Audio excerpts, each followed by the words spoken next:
Baik, bismillahirrahmanirrahim. Assalamualaikum warahmatullahi wabarakatuh. Alhamdulillah pada siang hari ini kita bisa berkumpul di ruang meeting pada acara diseminasi aksi nyata tentang budaya positif yang akan nanti disampaikan oleh Ibu Sestri Mayeni SPD, calon guru penggerak angkatan 10 Kabupaten Dharmasraya. Salam beri salam tak lupa kita aturkan kepada junjungan kita yang ini lebih besar Muhammad Sallallahu Alaihi Wasallam. Allahumma sholli Sayyidina Muhammad wa ala ali Sayyidina Muhammad. Yang terhormat Bapak Kepala SMK Negeri 1 Sungai Rumbai, yang sama-sama kita hormati Bapak Ibu Wakil SMK Negeri 1 Sungai Rumbai. Selanjutnya yang saya hormati Bapak Ibu Ketua Jurusan Selingkungan SMK Negeri 1 Sungai Rumbai. Yang saya hormati Bapak Ibu yang sempat hadir pada siang hari ini. Selanjutnya sebelum acara kita mulai, marilah kita sama-sama membaca basmalah. Acara selanjutnya menyanyikan lagu Indonesia Raya yang akan dipimpin oleh Ibu Armayeni SPD. Kepada Ibu disilakan. Bapak Ibu dimohon berdiri.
Indonesia Raya, merdeka, merdeka, hiduplah Indonesia Raya.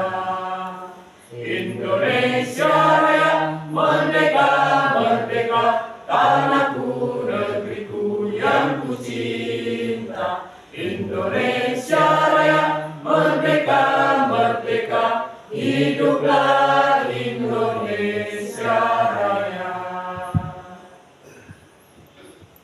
Hadirin dipersilakan duduk kembali.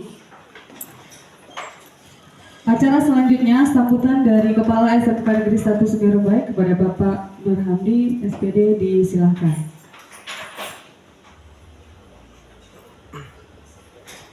Bismillahirrahmanirrahim. Assalamualaikum warahmatullahi wabarakatuh. Alhamdulillahirrahmanirrahim. Assalatu wassalamu ala asrofil anbiya'i wal mursalin wa ala alihi wa sahbihi rasulillah ma'alika bisrahbi syadri wa isri amri wa hlul lisani tawfan yang mabadu. Yang sama-sama kita hormati Bapak dan Ibu Wakil Kepala SMK Negeri 1 Sungai Rumbai, yang saya hormati Bapak Ibu Ketua Jurusan, yang saya hormati Bapak Ibu tim pemangku jabatan, ada di sana bendahara, ada kepala pustaka, kemudian Bapak Ibu tenaga pendidik dan kependidikan, seluruh guru dan sivitas SMK Negeri 1 Sungai Rumbai. Alhamdulillah, bersyukur atas segala rahmat yang Allah berikan kepada kita. Di hari ini kita sama-sama dalam kondisi sehat walafiat, masih bisa beraktivitas menjalankan kegiatan-kegiatan yang sudah kita agendakan. Saya yakin sejak Bapak Ibu menjelang tidur kemarin, Bapak Ibu sudah menulis apa yang akan saya lakukan di hari Kamis ini. Dari mulai baju yang Ibu mau pakai baju apa, jilbabnya warna apa, pakai pasmina atau pas-pasan, ya, itu sudah dirancang pada malam harinya. Dan alhamdulillah rencana itu insya Allah sudah bisa kita wujudkan bersama dan kita bisa hadir melaksanakan aktivitas kita. Yang kedua, sholawat bersalam Allahumma shalli ala Muhammad wa ala ali sayyidina Muhammad. Semoga sholawat ini memang memberikan ketenangan di hati kita. Hari ini Bapak Ibu, kondisi Sumatera Barat yang selama ini terkenal aman, damai dengan keelokan alamnya, tapi beberapa minggu terakhir ini kita selalu diwarnai dengan kondisi alam yang tidak bersahabat. Erupsi Merapi yang berdampak pada meninggalnya para pendaki gunung, kemudian melebar memperbesar arus sungai melalui galodongnya yang juga menelan korban yang tidak sedikit. Ini tentu menjadi sebuah ayat yang bisa kita pahami bersama bahwa sejatinya alam juga bisa memberikan sebuah pembelajaran untuk kita. Nah, apa pembelajaran yang bisa kita terima itu semua tergantung kepada kita. Sisi mana yang akan kita ambil dari semua kejadian alam itu. Dan alhamdulillah kita di Damaserai ini masih dalam kondisi sehat walafiat. Damaserai mungkin jauh dari Galodo. Damaserai mungkin jauh dari bencana laut, tsunami dan gunung Merapi. Tapi Damaserai mencatat beberapa kali kunjung beliau datang. Beberapa kali banjir yang tidak ada dalam agenda nyampe juga. Nah, ini tentu menjadi sebuah pembelajaran untuk kita bersama, dan ketenangan hati yang kita miliki ini mudah-mudahan bisa terus kita pertahankan sehingga menjadikan diri kita menjadi makhluk yang memang selalu bisa membawa manfaat yang lain. Ibu Bapak yang saya hormati, pertama saya ucapkan terima kasih kepada Bapak Ibu semua, tim manajerial SMK Negeri Sumberumbai, Bapak Ibu Majelis Guru semua, para pendidik dan pendidikan yang sudah hadir memenuhi undangan dari Bu Sestri Mayani, yang beliau hari ini sedang mengikuti pelatihan guru penggerak. Bapak Ibu, ada peran penting dari guru penggerak. Jadi dengan kegiatan ini sejatinya yang sedang belajar bukan hanya Bu Sestri Mayani saja, tapi Bapak Ibu yang hari ini berada di ruangan ini sebetulnya sedang sama-sama belajar. Karena harapannya apa? Seperti pesan Pak Nadiem Makarim, perubahan itu tidak harus dimulai dari yang besar, tapi justru perubahan itu dimulai dari hal kecil yang dilakukan bersama dengan niat bersama, tujuan bersama. Maka di sana ada istilah kapal besar bangsa Indonesia ini akan berlayar. Tatkala apa? Tatkala semua potensi yang kita miliki mampu menjalankan peran fungsi sesuai dengan posisi kita bersama. Bapak Ibu yang saya hormati, hari ini peran guru penggerak salah satunya yang paling penting adalah bahwa dia akan menjadi pemimpin pembelajaran. Artinya apa? Bahwa pemimpin ini memiliki peran yang sangat penting. Apa pembeda pemimpin pembelajaran hari ini dengan pemimpin yang sebelumnya? Tidak ada istilah hari ini adalah berpihak kepada murid. Jadi guru penggerak Bapak Ibu muara akhirnya adalah berpihak kepada murid. Yang ujungnya kita kenal dalam standar nasional pendidikan adalah standar kelulusan. Kelulusan seperti apa yang kita dambakan, siswa seperti apa yang kita impikan, warna seperti apa yang mau kita torehkan. Jadi indikator dari keberhasilan pendidikan itu terlihat dari gambaran seperti apa. Maka tatkala kita tidak mampu menggambarkan bersama, artinya kita belum satu visi. Kalau belum satu visi, berarti belum tahu apa yang mau kita kejar bersama. Maka di awal kemarin diawali dengan visi misi, yang artinya itu adalah upaya untuk menyamakan persepsi. Mau seperti apa target produk dari sistem pendidikan SMK 1 Sumberumbai. Maka standar kelulusan ini menjadi acuan. Itu loh alumni yang mau kita capai. Seperti itu loh kompetensi alumni yang akan hasil pendidikan kita. Seperti ini loh gambaran orang-orang karakternya. Maka visi kita hari ini adalah bagaimana menghasilkan alumni berkarakter belajar Pancasila. Jadi itu targetnya. Kemudian kompeten dan saya rasa 3 kalimat ini akan menjadi sebuah kekuatan arah yang jelas. Bapak Ibu yang saya hormati, Selanjutnya, di dalam proses menentukan warna atau target, disinilah masuk dalam standar proses. ya. Kalau hari ini Bu Linda kemarin baru pulang dalam rangka mendudukkan standar isi, yang merupakan kitab. apa Kalau standar isi kan menuliskan apa yang mau kita buat. Ya. standar itu maksudnya Tuliskan apa yang mau Anda lakukan itu di standar isi. Jadi kita tuliskan tuliskan gambaran. rangka semuanya. Nah kalau hari ini Ini sudah masuk ke dalam standar proses standar proses itu adalah upaya merealisasikan apa yang mau kita tulis. Jadi apa yang sudah Tulis dalam standar isi atau yang dikenal hari ini KSP akan kita wujudkan. Jadi kalau dalam perfilman sudah ada skenario-nya, maka kemudian skripnya sudah ada, maka tinggal role action. role Action action itu seperti apa? Maka maka di sana sudah ada aktor yang bermain. sutradara Saudara melihat seperti apa, modelnya apakah sesuai dengan skrip atau ada improvisasi atau kurang dari dari skrip yang sudah ada. tapi Intinya tentu tercapai peran seperti apa, nah di sini standar proses. aktornya Aktornya siapa? Tendik, para guru ya, tendik tenaga pendidikan pendidikan itu aktor yang akan bermain di dalam. Jadi Bapak Ibu, hari ini Bu Sri Mariani akan akan membedah modul tentang budaya positif. Bapak Ibu. Budaya positif ini adalah Salah satu gambaran upaya untuk menciptakan bagaimana capaian siswa itu nanti akan dapat diraih. ini Ini adalah bagian proses. dari pendidikan.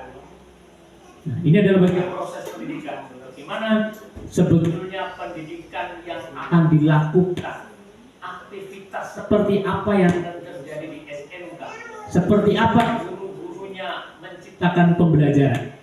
Maka hari Bapak Ibu Guru penggerak adalah sebagai pemimpin pembelajaran. pembelajaran Kita para guru adalah adalah para pemimpin. pembelajaran.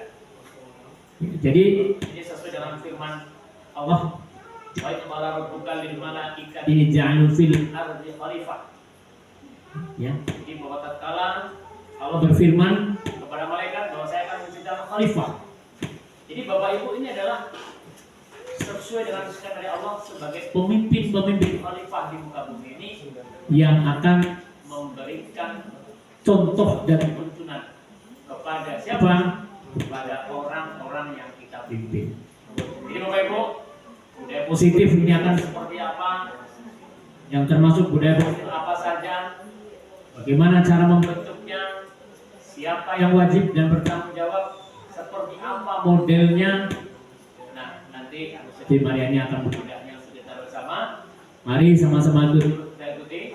Semoga dari kegiatan ini nanti kita dapat dapat menghasilkan sebuah gambaran kira-kira budaya positif apa yang nanti bisa hati disepakati, tidak bisa dimunculkan, yang tentunya ini menjadi karakter sekolah kita.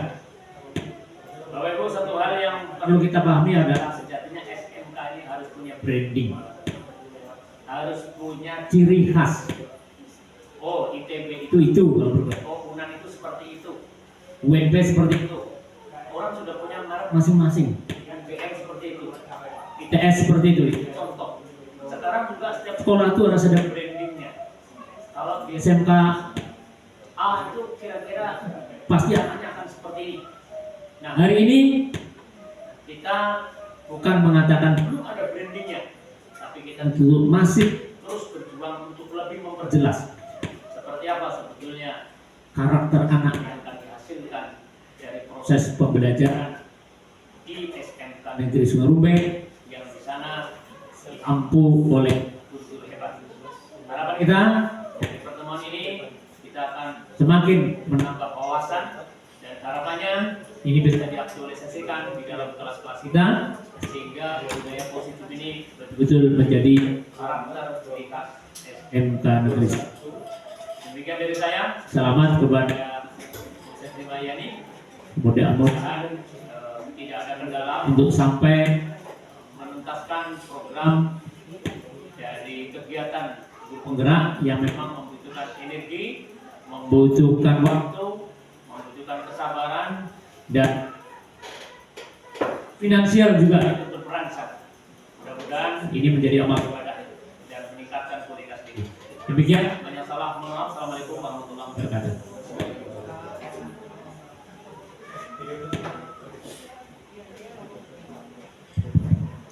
Terima kasih. Kepada Bapak. Selanjutnya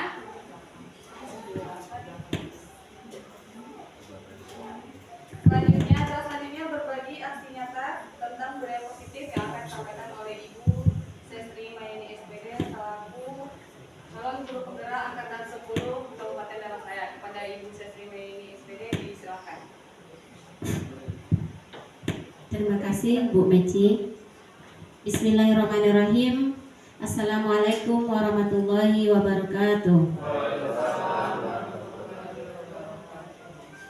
Alhamdulillahillazi arsala rasulahu bil huda wa dinil haq liyuzhirahu 'alad dini walau karihal kafirun. Asyhadu an la ilaha illallah wa asyhadu anna Muhammadar Rasulullah.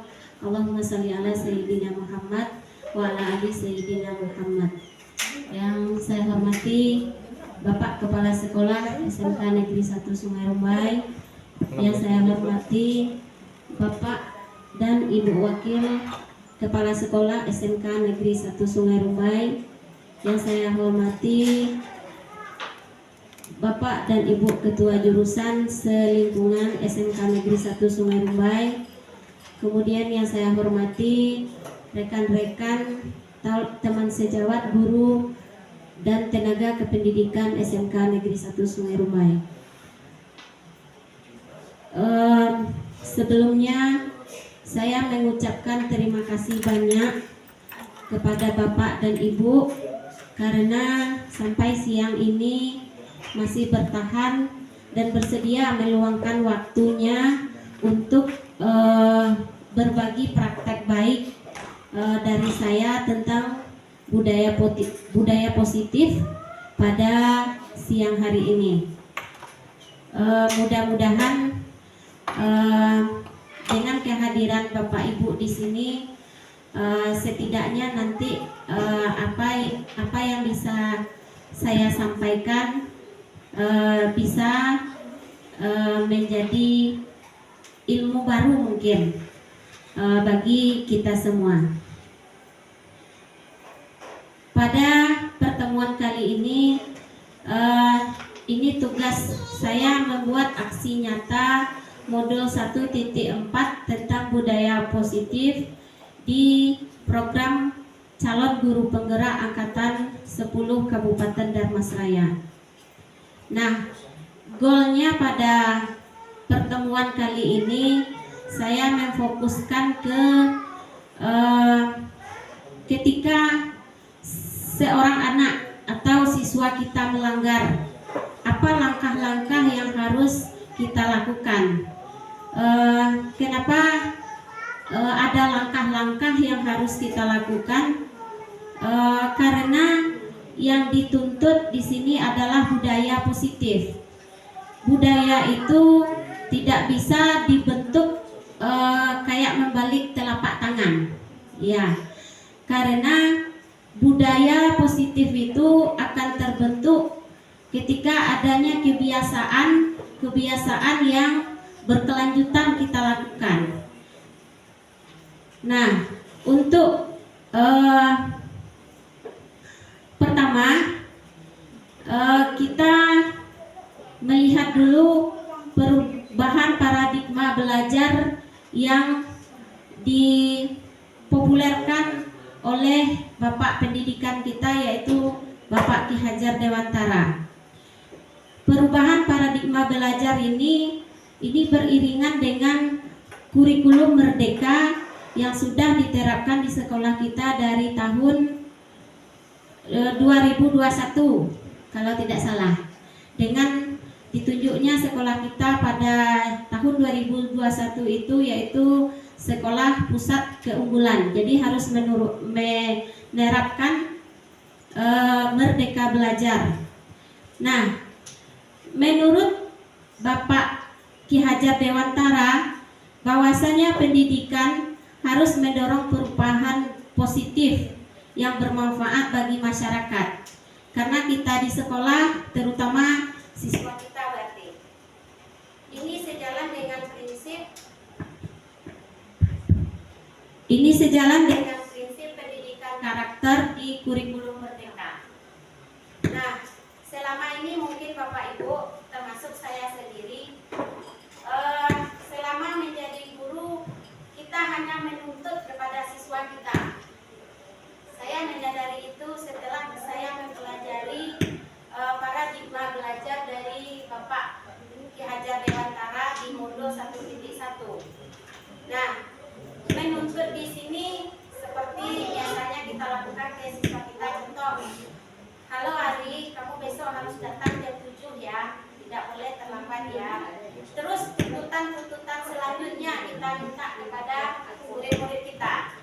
Nah, menurut Bapak Ki Hajar Dewantara, kita sebagai guru ini hanya sebagai fasilitator bagi anak-anak kita. Kita hanya menuntut mereka untuk bahagia hidupnya, selamat hidupnya, dengan kodrat yang sudah mereka bawa, yaitu kodrat alam dan kodrat zaman. Selama ini kita menganggap, termasuk saya sendiri, bahwasanya anak-anak kita ini kita anggap kertas kosong yang belum tahu apa-apa mungkin. Nah, sementara sebenarnya mereka itu sudah ada kodratnya, kodrat alam namanya. Nah, di dalam agama kita juga sudah dijelaskan juga di dalam Al-Quran bahwasanya setiap anak yang lahir ke dunia ini dia sudah membawa nilai-nilai kebajikan.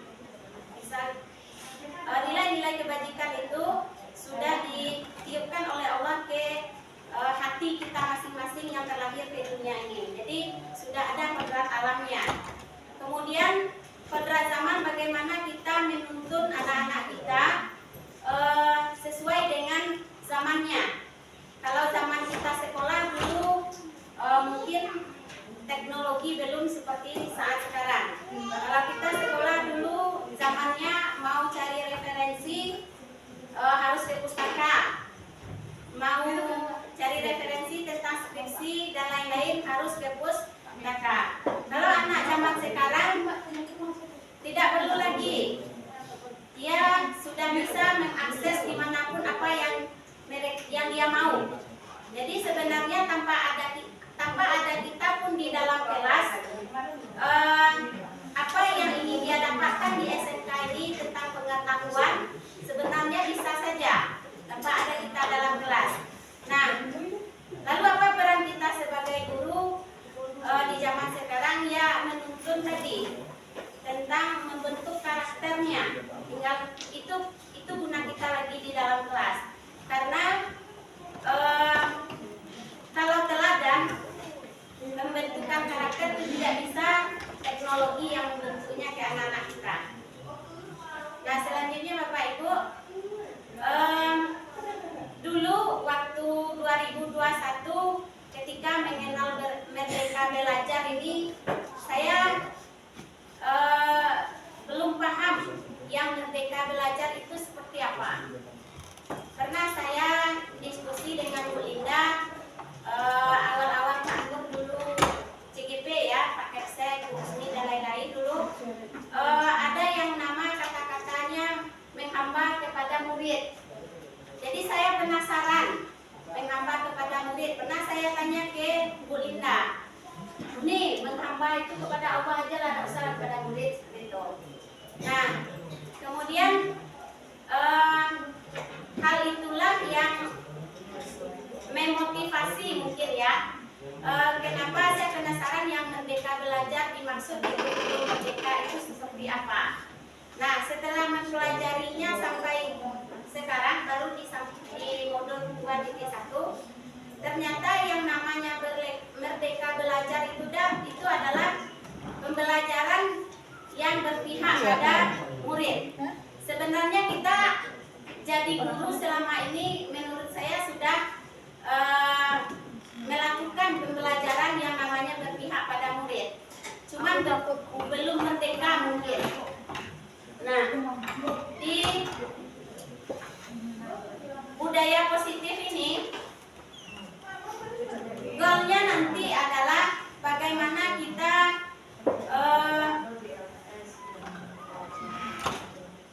menyelesaikan sebuah masalah atau kasus yang dilanggar oleh anak-anak kita. Ini goalnya nanti setelah kegiatan ini yang ingin saya bagikan.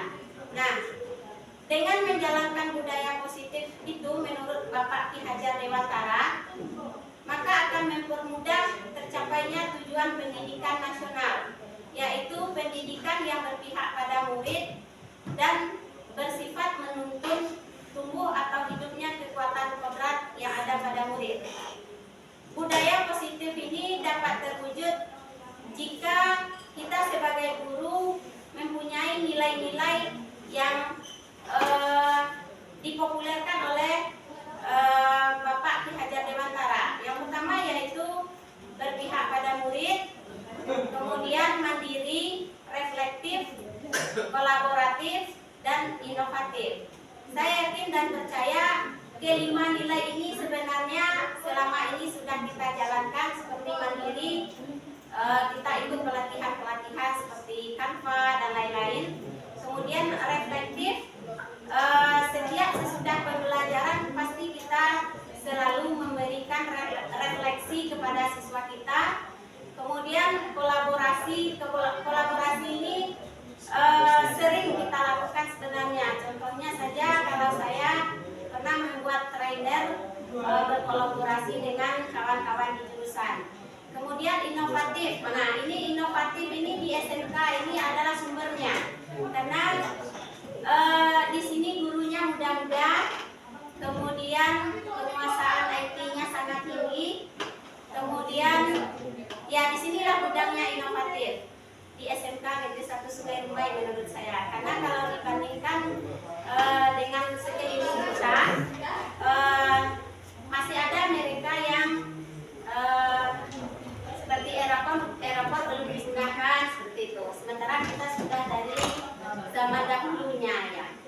Nah, yang mungkin dari 5 nilai ini yang belum kita terapkan dan terkadang kita lupa menurut saya adalah nilai yang berpihak pada murid. Terkadang mungkin lupa. Nah, budaya positif ini dapat terwujud dengan mendorong kolaborasi antara semua warga sekolah. Jadi adanya keyakinan sekolah yang harus disepakati dan dijalankan secara bersama. Nah, ini mungkin salah satunya sudah tertuang di dalam tata tertib SMK Negeri 1 Sungai Rumbai. Cuman tata tertibnya ini baru sampai yang baru ya Pak Kensek, yang baru sampai di tanda tangan dengan industri, tapi belum ada sosialisasi. Kalau yang saya tahu, sosialisasi dengan warga sekolah dan sosialisasi dengan wali murid. Nah, salah satu perubahan yang diinginkan adalah terbentuknya budaya positif agar sekolah kita ini nyaman, aman, dan berpihak pada murid. Nah, untuk menciptakan itu semua, sekolah aman dan nyaman itu tidak bisa hanya kepala sekolah saja, atau wakil saja, atau ketua jurusan saja. Untuk menciptakan budaya positif ini butuh kolaborasi atau kerjasama kita semua, baik antara warga sekolah, orang tua wali murid, muridnya, dan masyarakat di sekelilingnya. Nah, nilai-nilai kebajikan yang sudah kita bawa dari lahir itu banyak sekali. antaranya adalah peduli, kemudian kebersihan, berkomitmen, percaya diri, kemudian rasa hormat, tanggung jawab, banyak lagi ya Bapak Ibu. Nah, kita ke sekolah ini ada tiga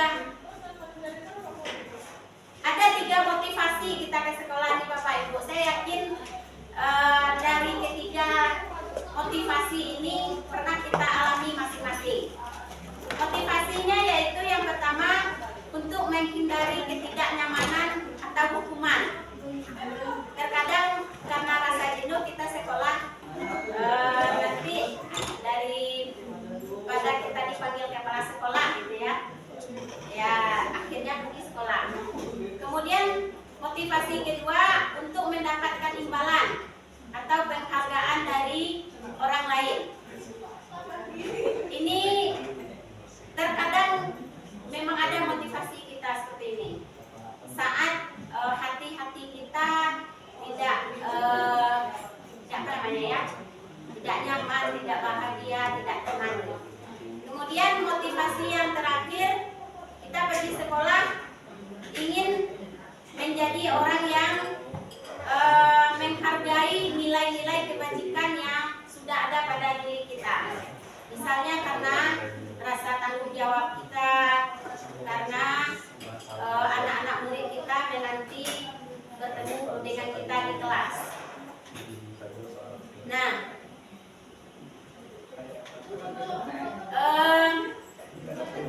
ketika ada siswa kita yang melanggar, kira-kira menurut Bapak Ibu, kenapa dia melanggar? Coba-coba penasaran ya. Apalagi kira-kira Bapak Ibu? Bisa saja tidak sesuai dengan keinginannya atau ya. Ya. Berarti tidak sesuai dengan kebutuhannya yang dia inginkan ya. Kemudian apalagi Bapak Ibu? Bagian dia protes, cara dia berprotes. Ya. Nah, di materi budaya positif yang saya dapatkan di modul 1.4 ini, ternyata siswa kita itu kebanyakan melanggar karena kebutuhannya tidak terpenuhi. Contoh, sering siswa kita sudah di kelas, dia masih makan di kantin ya Pak Dona. Nah, artinya ketika dia masuk kelas, kita tanya, kamu dari mana? Dari kantin Bu. Ngapain? Makan Bu. Kenapa kamu tidak masuk dulu? Kenapa kamu makan dulu? Saya lapar Bu. Jadi artinya mereka melanggar kesepakatan kelas, tidak disiplin nyampai di kelas karena ada kebutuhan mereka yang belum terpenuhi karena lapar.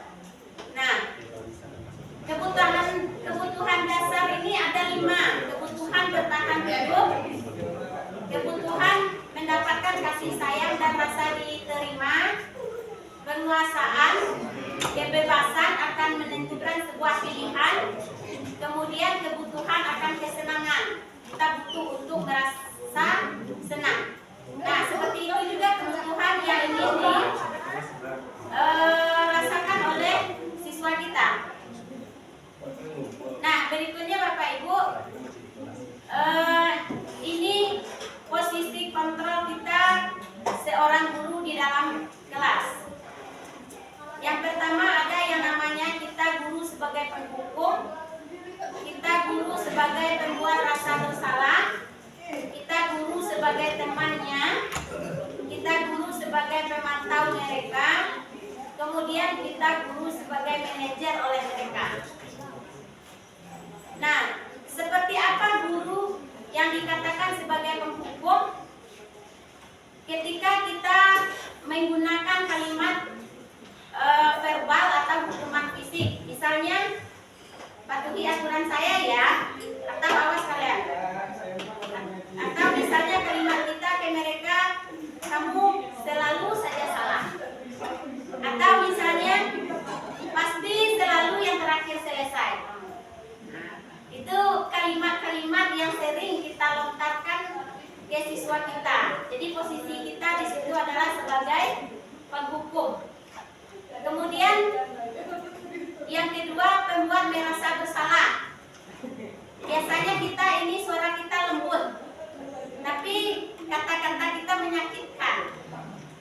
Saya sering mungkin seperti itu ya, Bapak Ibu. Sebelum saya mengenal ini, gitu. Kata-kata kita, suara kita memang kadang lembut, tapi kata-kata kita menyakitkan.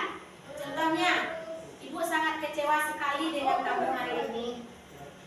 Kemudian berapa kali Bapak harus memberitahu kamu ya? Tak cukup satu kali ini. Kemudian gimana coba kalau ada orang tuamu, kamu berbuat begini? Nah, itu kalimat yang terakhir ini sering kalau saya melontarkan ke siswa. Ternyata kalimat seperti itu adalah pembuat rasa bersalah pada siswa kita. Nah, yang ketiga, ini posisi kita sebagai teman. Artinya kita tidak menyakiti mereka. Kita berupaya mengontrolnya anak-anak kita. Ayolah, memohon gitu ya. Ayolah bantu demi Bapak.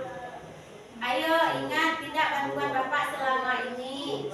Ayo bantulah Bapak. Nanti Bapak kalau tidak ini kan kena marah oleh kepala sekolah. Kata-katanya.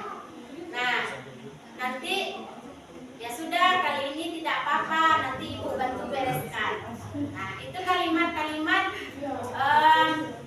yang mungkin kita lontarkan ke siswa kita. Itu posisi kita sebagai teman. Kemudian sebagai pemantau. Nah, ini pemantau ini kita sering mengawasi mereka.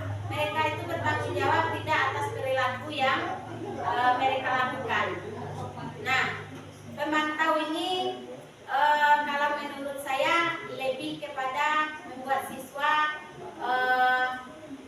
merasa takut. Kenapa seperti itu? Karena kalau kamu tidak lakukan ini konsekuensinya ya. Kemudian yang terakhir, posisi manajer. Nah, posisi manajer ini guru berbuat sesuatu bersama dengan murid, artinya ada kesepakatan terlebih dahulu. Kemudian kita mempersilahkan mereka untuk bertanggung jawab atas kesepakatan yang kita buat dengan mereka. Kemudian kita bersama murid mencari solusinya dari permasalahan yang mereka buat atau yang kita buat. Kita kan juga sering terlambat, tidak selalu siswa ya Pak Dona. Nah, itu 5 posisi kita di depan siswa. Di segi restitusi ini ada 3 langkah yang kita lakukan. Yang pertama, menstabilkan identitas. Misalnya kita melontarkan ke mereka ketika berbuat salah, kita panggil, kemudian kita tanya kenapa kamu tadi berbuat seperti ini. Maka mereka akan bercerita ini Bu gitu ya. Nah, nanti kita menstabilkan emosinya, identitasnya. Seperti kita bilang, setiap orang pasti punya kesalahan. Kemudian kamu bukan satu-satunya yang berbuat salah. Jadi mereka tidak merasa kita judge bahwasanya mereka saja yang berbuat salah itu. Kemudian langkah kedua yaitu memvalidasi tindakan yang salah. Yang ketiga, menanyakan keyakinan. Nah, baik Bapak Ibu, di sini ada sebuah kasus yang saya ambil dari LMS CGP saya. Nanti saya mohon keaktifannya untuk menjawab 4 pertanyaan ini dari kasus tersebut.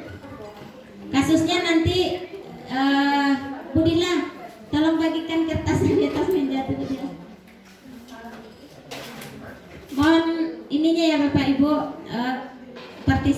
nantinya untuk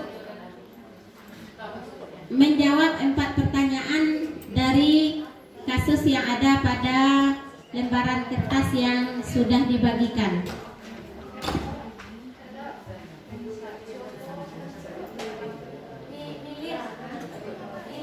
Pakai absen kok enggak ada.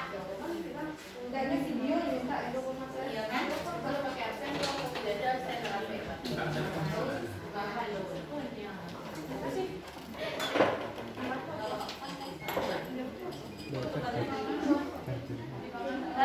Itu kasusnya ya Bapak Ibu. Silakan dibaca dulu kasusnya. Kemudian nanti kita diskusikan 4 pertanyaan ini terhadap kasus itu. Kasusnya adalah ini ada percakapan seorang guru Pak Joko dengan muridnya Mario dan Adi. Kata Pak Joko, Mario, Adi, Bapak tadi dengar laporan dari guru piket di kantin. Sepertinya kalian dalam masalah ya. Ada yang bisa Bapak bantu? Apa yang terjadi? Kata Pak Joko. Kemudian Pak Dona ya, kita tukar ya. Oke, cocok dengan Pak Dona ini. Kemudian Mario dan Adi ini menjawab, iya Pak. Tadi pada jam Istirahat pagi.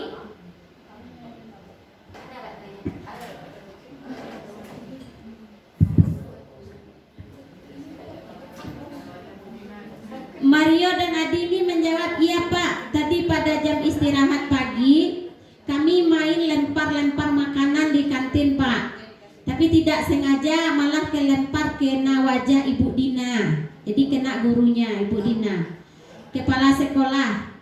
Nah, kepala sekolah ikut kena juga ketika beliau sedang berjalan katanya. Nah, kemudian Pak Dona, Pak Joko.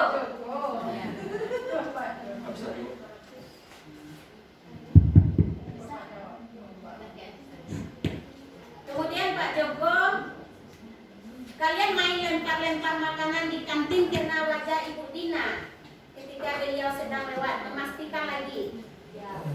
Nah, kemudian Mario dan Adi menjawab dengan wajah sedih dan menunduk rasa bersalah. Iya Pak. Nah, kata Pak Joko, Adi, ada informasi yang mau kamu tambahkan? Kami tidak bermaksud melakukannya, kata si Adi ke Pak Joko. Tapi, nah, kami tidak sengaja Pak, kata si Adi. Kemudian Pak Joko bertanya, apakah kalian tahu kalau kalian berada dalam masalah sekarang? Kemudian Mario dan Adi jawab, ya Pak, saya tahu saya bersalah. Intinya. Nah, baiklah, kata Pak Joko, Bapak di sini bukan mencari siapa yang salah. Bapak di sini untuk mencari penyelesaian sama-sama, berpikir sama-sama tentang apa yang bisa kita lakukan untuk memperbaiki situasi ini. Kalian pasti melakukannya ada alasannya. Pasti seru ya main lempar-lempar makanan, kata Pak Joko. Iya Pak, kata Mario dan Adi. Kemudian kata Pak Joko, ya Bapak bisa lihat kalian merasa senang melakukannya. Tetapi yang kalian lakukan itu merugikan orang lain sehingga sekarang kalian dalam masalah. Iya Pak, kata Mario dan Adi. Nah, kata Pak Joko, Bapak bisa lihat kalian merasa senang melakukannya sehingga kalian dalam masalah. Iya Pak, kata Mario dan Adi. Nah Pak Joko, sekarang mari kita bicara tentang keyakinan kelas. Berarti sebelumnya mereka sudah ada keyakinan kelas dan keyakinan sekolah. Apa yang kita percaya, yang mana yang kalian belum tunjukkan. Nah, Mario berkata, kita harus bersikap baik satu sama lain Pak. Kata Adi, kita harus menghormati orang lain dan menghormati dirimu sendiri. Kata Pak Joko, kalian berdua ingat dengan baik keyakinan kelas kita. Kita kembali ketika kalian bermain lempar-lempar makanan yang mengenai Ibu Dina. Apakah kalian melakukan itu telah menghormati orang lain dan lingkungan? Kata Mario dan Adi, tidak Pak. Nah, tapi kalian mendapatkan rasa senang. Menurut Bapak, ada cara untuk mendapatkan rasa senang tanpa merugikan orang lain. Bagaimana menurut kalian? Kata Pak Joko. Mario dan Adi jawab, iya Pak. Nah, Pak Joko, nah sekarang mari kita selalu mengindahkan keyakinan kelas kita. Besok kita ke kantin dan kalian bisa berperilaku lebih baik lagi. Nah, kasus ini nih sudah menunjukkan penyelesaian segitiga restitusi tadi. Nah, ini ada 4 pertanyaan Bapak Ibu berdasarkan materi tadi, teori tadi. Ada 4 pertanyaan terhadap kasus yang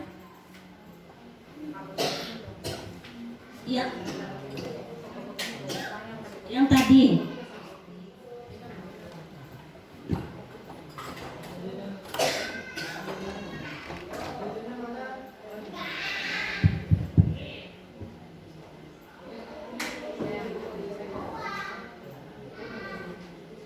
Ini kasus ini bisa kita terapkan cara penyelesaiannya di kelas-kelas kita.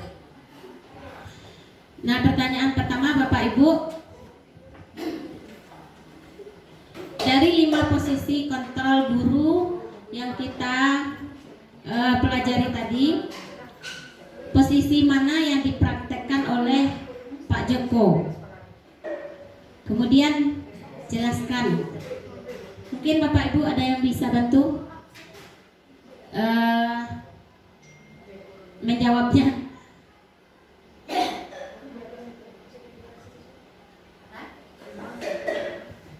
Posisi kontrol guru di sini tadi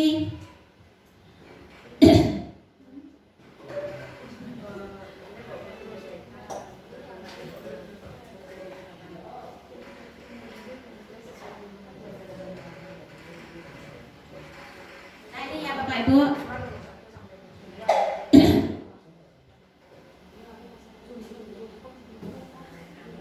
Nah ini kira-kira dari kasus Pak Joko dan Pak Mario dan Adi, penghukumkah Pak Joko, pembuat rasa bersalahkah, atau sebagai teman, atau sebagai pemantau, atau sebagai manajer? Silakan Bapak Ibu, ada yang bisa bantu berpartisipasi mendiskusikannya?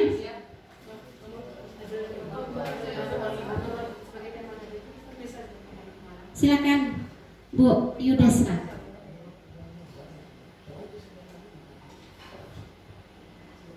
Terima kasih Bu Ses.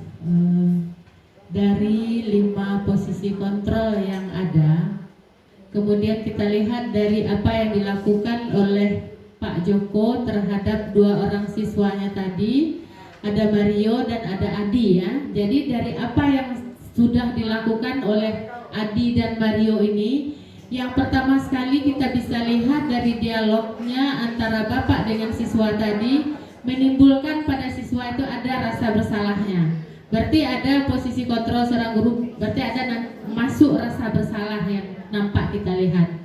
Kemudian lanjutnya dari dialog tersebut, bapak itu melihat kembali apa yang telah dilakukan mereka, berarti beliau memantau apa yang dilakukan peserta didiknya.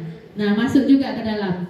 Kemudian yang nampak oleh saya tadi, yang terakhir itu paling apa nampaknya, yang paling enak rasanya untuk siswa gitu kan. Jadi dia bawa siswanya ke kantin, lalu direstitusikannya kembali. Gimana keadaannya? Bapak mau lihat apakah ada enggak perubahannya yang kalian lakukan kemarin dengan kita ke kantinnya besok lagi gitu kan. Jadi nampak dia seolah-olah kan mengajak siswa, berarti membawa siswa itu, mengajak, menempatkan siswanya sebagai teman. Bisa saja kayak gitu. Mungkin yang lainnya bisa ditambahkan oleh teman kita yang lain. Bu Nelvi mungkin Boleh menambahkan ya Bu Sesi? Ini menurut saya. Mohon maaf tadi antara nyimak dan tidak. Jadi dari kasus Pak Joko ini, peran yang dimainkan Pak Joko kalau menurut saya adalah sebagai manajer, di mana Pak Joko mengambil peran membangun kesadaran siswa, di mana murid tadi kembali diingatkan dengan aturan yang ada, dia menyadari apa yang dia lakukan dan dia memahami konsekuensi apa yang harus dia jalankan. Jadi peran yang diambil oleh Pak Joko adalah manajer. Itu kalau menurut saya. Terima kasih.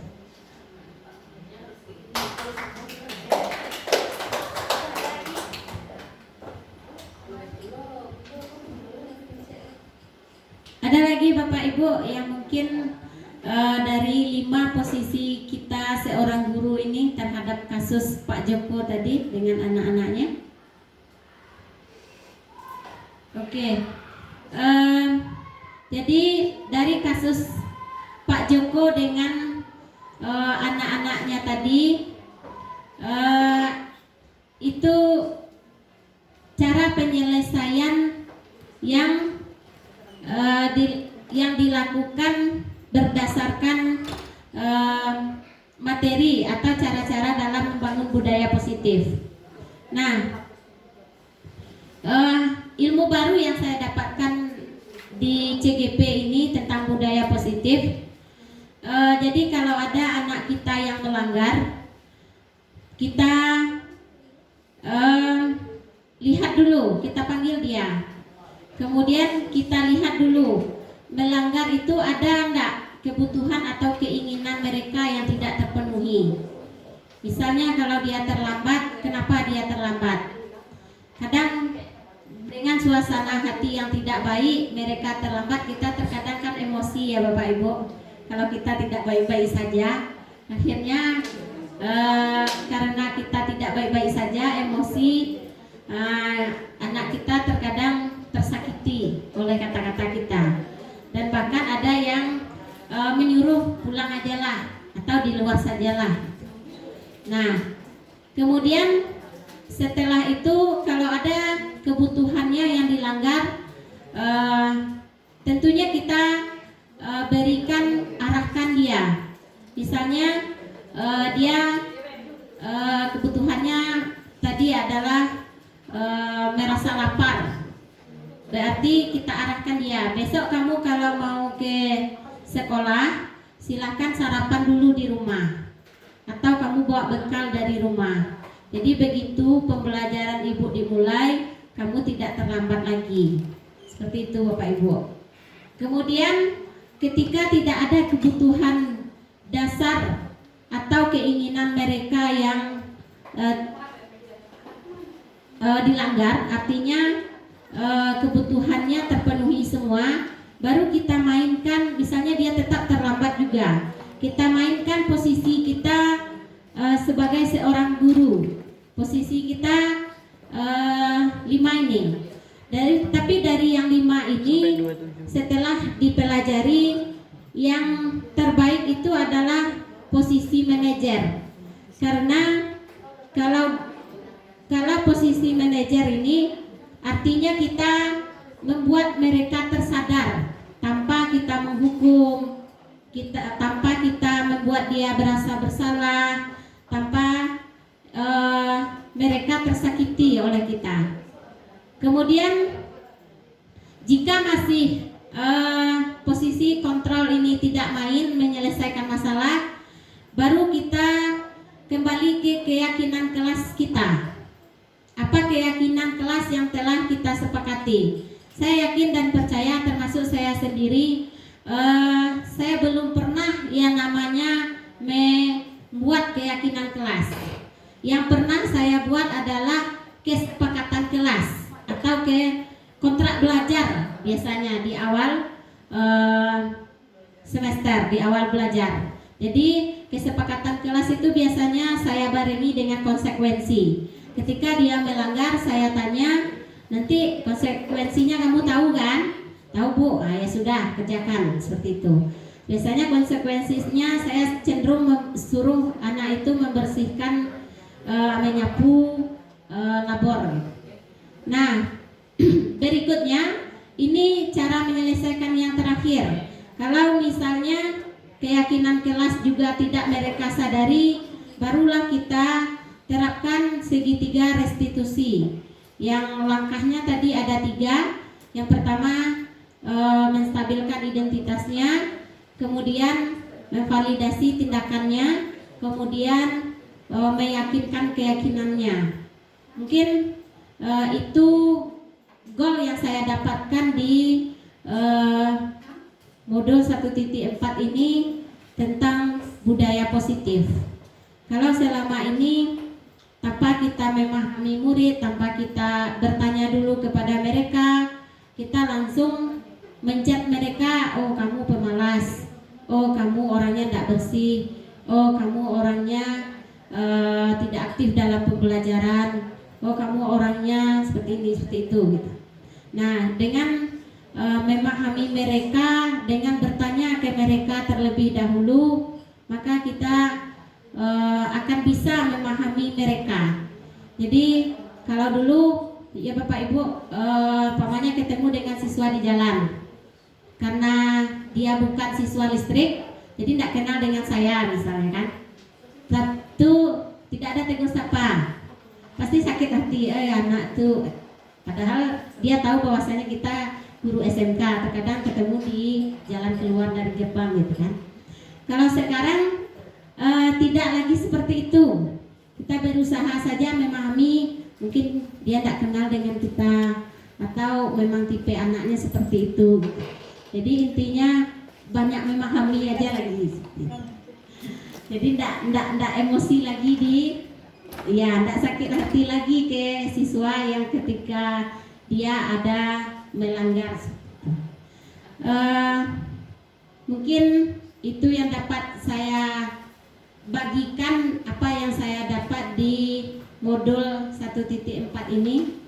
Sebelum saya tutup, mungkin ada penguatan atau saran atau refleksi dari Bapak Ibu, terutama mungkin yang sudah mendapatkan sertifikat CGP. Dipersilakan Bapak dan Ibu.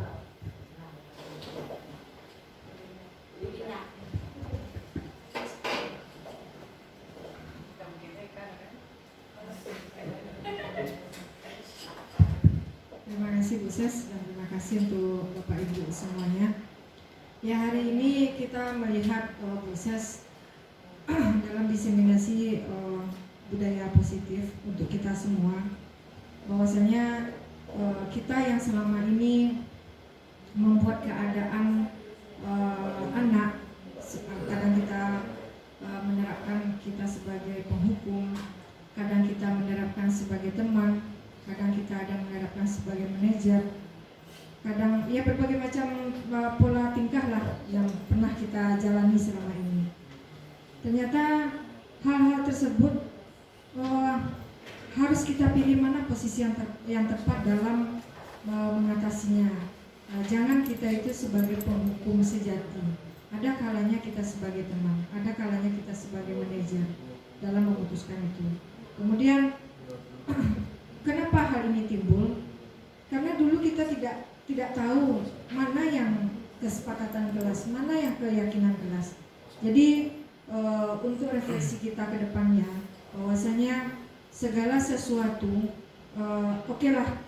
selama ini kita mengalami kesalahan dalam mempraktekkan mana yang keyakinan kelas, mana yang kesepakatan kelas, mana yang lainnya, seperti itu ya.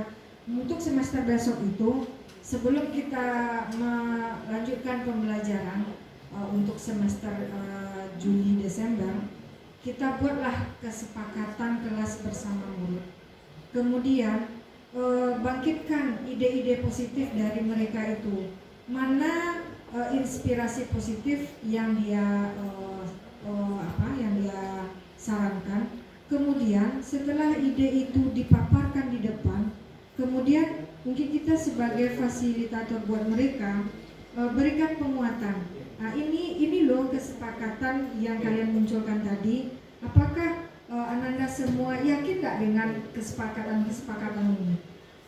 Seandainya mereka sudah yakin dengan beberapa kesepakatan yang telah mereka buat. Contohnya saja, umpamanya datang tepat waktu, menghargai pendapat teman ketika berbicara, tidak saling mengejek. Itu kan sesuatu ibaratnya kesepakatan kelas. Setelah kesepakatan kelas ini dibentuk, mari mengajak mereka itu untuk meyakini kesepakatan itu lagi. Jadi apa beda kesepakatan dengan keyakinan? Kalau kesepakatan itu lebih kepada mungkin di bagian luarnya saja dulu. Tetapi kalau udah dibawa kepada keyakinan kelas, berarti itu mengajak anak untuk benar-benar meyakini kesepakatan yang sudah dibuat. Kemudian lahirlah konsekuensi. Jika kesepakatan yang sudah diyakini itu dilanggar, maka lahir konsekuensi. Konsekuensi itu siapa yang menciptakan? Yaitu dari mulut anak-anak tadi. Jangan kita yang memberikan inspirasi konsekuensinya. Umpamanya kan kita kadang terinspirasi juga ya. Konsekuensinya adalah membersihkan WC. Kan seperti itu. Jangan dari mulut kita yang ngomong. Seandainya dia yang ngomong, konsekuensinya adalah dia mampu mengatakan seperti ini. Jika saya melanggar kesepakatan yang sudah diyakini itu, maka saya siap menerima konsekuensinya berupanya ini kita dengarkan baik-baik. Setelah sepakat pula dia dengan konsekuensi yang mereka buat itu, berarti itulah yang akan kita paparkan kepada mereka untuk penerapan kesepakatan, keyakinan, konsekuensi yang akan dijalankan selama satu semester tersebut. Jadi biasakanlah kita untuk selalu memberikan kesempatan, potensi mengembangkan ide-ide kreatif dari mereka itu. Tinggal mereka itu untuk kita yakini lagi, karena sebenarnya anak yang kita ajar ini adalah dia sudah anak-anak yang udah dewasa, anak-anak yang sudah punya talenta untuk ngomong, tetapi terkadang mereka tingkat kepercayaan diri mereka itu masih kurang. Disitulah tugas kita sebagai pendidik melakukan pendampingan kepada mereka agar mereka itu percaya diri dalam berbicara di depan kelas bersama teman-teman itu, dalam menyepakati kesepakatan kelas untuk diyakini dan memberikan konsekuensi yang ada. Mungkin itu dulu dari saya, sekedar untuk berefleksi tentang diseminasi positif dari sukses. Terima kasih.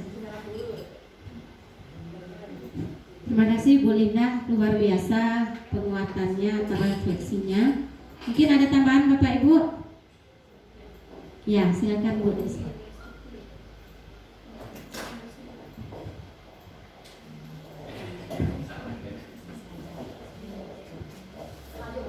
Iya, terima kasih Bu Ses.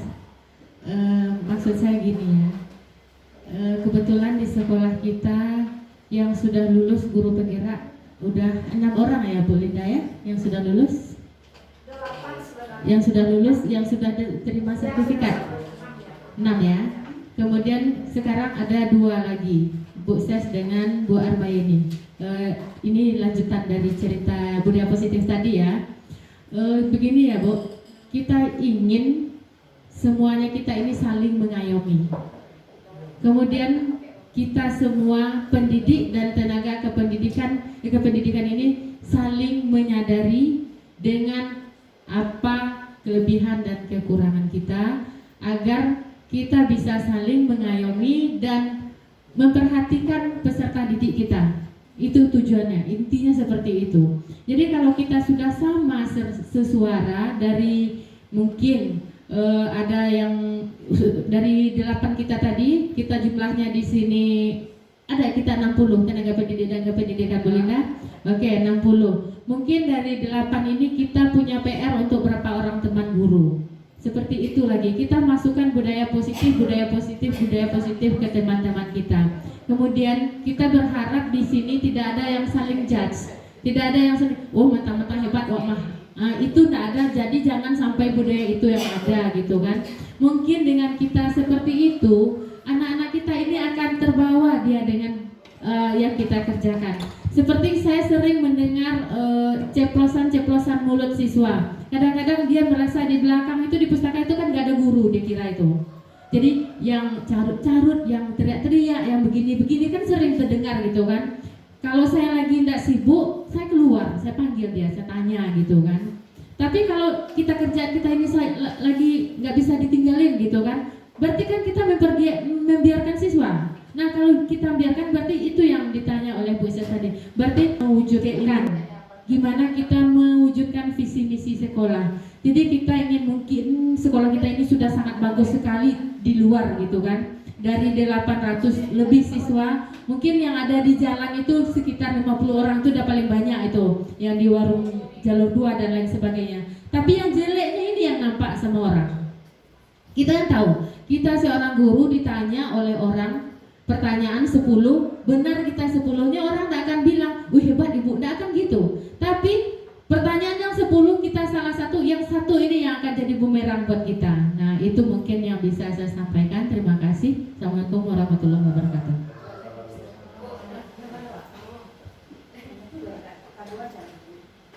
Terima kasih atas kesempatannya, izin berpendapat juga. Jadi dari budaya positif tadi Bu Ses ya.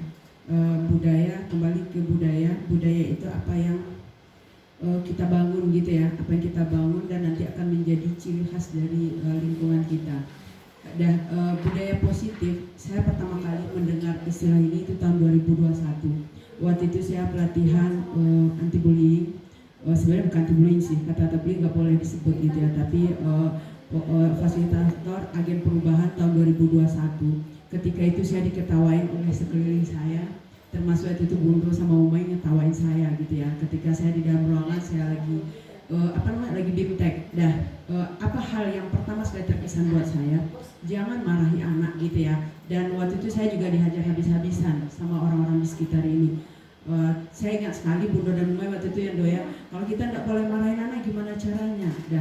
Ternyata memang melalui program guru penggerak ini utuh pemahaman saya. Jadi intinya adalah ketika kita bisa membangun budaya, maka tidak perlu ada hukuman. Sebenarnya bedanya hanya dengan budaya positif kita membangun kesadaran, itu intinya.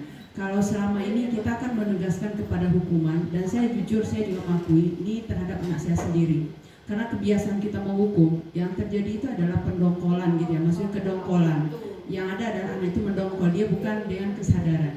Tapi ketika kita dengan sadar dan kita rubah cara dan pendekatannya gitu ya, membangun kesadaran mereka, reaksinya pasti berbeda. Dan itu juga saya rasakan dari siswa-siswa kita. Ya kalau ibaratnya saya penghukum, saya juga sudah puas menjadi orang penghukum gitu ya. Yang pelan-pelan saya berusaha untuk bersahabat dengan anak. Hari ini juga saya paham bagaimana harusnya kita tidak sekedar bersahabat, tapi kita bisa menjadi manajer. Intinya apa? Intinya adalah bagaimana kita memulai itu dari sebuah kesepakatan bersama, keyakinan bersama, dan lebih dalam dari kesepakatan itu keyakinan bersama.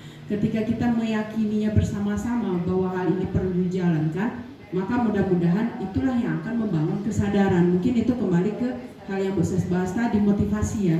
Ketika kesadaran itu muncul dari dalam, itu tidak akan ada yang bisa menghalangi. Tapi ketika itu timbul dari paksaan dari luar, dan itu hanya akan terjadi di depan gitu ya, di depan, dan di belakang ya akan kembali lagi ke apa yang dia mau. Jadi mungkin pembelajaran berharga buat saya adalah selama ini kita sering salah menempatkan diri.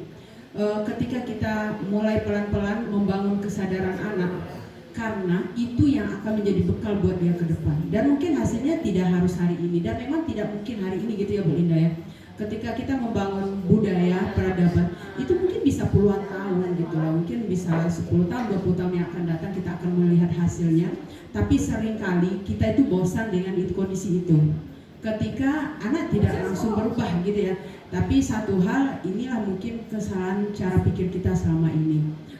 Dan berikutnya juga, ketika kita membangun kesadaran anak, ternyata betul itu harus kita mulai dari kesadaran diri kita sendiri. Makanya saya akhirnya paham, waktu itu jujur, saya orang termasuk protes keras terhadap orang TOI. Iko ba'ala kok kacau, cara mereka apa gitu ya, memperlakukan anak, kok anak kayaknya merasa tidak diatur. Tapi kembali lagi, saya menemukan makna merdeka itu di sana gitu. Dan benar, ketika mereka memberikan kemerdekaan untuk anak, kuncinya adalah kita harus memerdekakan diri kita dulu. Sebelum kita bisa memerdekakan diri, kita nggak akan pernah bisa memerdekakan anak. Dan ketika anak bisa kita merdekakan, pada saat itulah anak akan belajar sesuai dengan kesadarannya. Dan untuk menuju ke sana memang tidak mudah. Dan pelan-pelan harapannya kan kita saling bergandeng tangan gitu ya menuju ke sana. Kita mulai memerdekakan diri kita, dan itulah sebenarnya hikmah dari kurikulum merdeka yang saya pahami. Jadi akhirnya saya paham bahwa ini maksudnya kurikulum merdeka itu bukan merdeka kita ngapa-ngapain, tidak, tapi merdekakan diri kita dari pikiran keterjajahan selama ini. Kita mengajar anak dengan hati, kita ya namanya saja kita membimbing anak. Mungkin di situ pada akhirnya hikmah menghamba tadi gitu ya saya temukan. Jadi harapan kita ke depan, budaya positif ini bisa kita mulai kembangkan di sekolah, karena bagaimanapun harusnya dengan kita SMKPK yang sudah selesai 3 tahun ini harusnya sudah menjadi dan sudah membudaya gitu ya. Dan ini mungkin ini PR besar buat kita, dan PR besar itu cukup berat di pundak kita ya Bu Linda ya. Yang hari ini kita udah GP ya Bu Linda, kan tidak perlu dikukuhkan juga kan, SK-nya kan udah sertifikat udah keluar. Artinya apa? Ini adalah PR berat bahwa mari kita mulai membangun budaya positif, kita mulai merdekakan diri kita, pikiran kita, pola pikir kita dari cara-cara lama yang dengan selalu memaksakan kehendak, menuntut. Nanti ujung-ujungnya, ini mohon maaf bukan mendahului, karena kebetulan juga kemarin di SLW Bu Linda ikut. Intinya kan bagaimana kita pada akhirnya adalah program yang berpihak pada anak, itu adalah bagaimana suara anak itu kita fasilitasi. Pada akhirnya itu PR besar kita. Kita memfasilitasi suara anak dan pilihan anak sehingga anak akan punya tanggung jawab tentang sesuatu yang dia lakukan. Mungkin itu, terima kasih, mohon maaf kalau ada yang kurang berkenan dengan penyampaian saya. Assalamualaikum warahmatullahi wabarakatuh.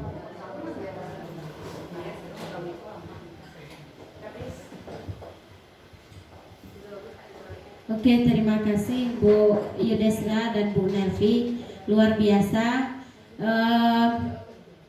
apa yang disampaikan oleh Bu Desra tadi.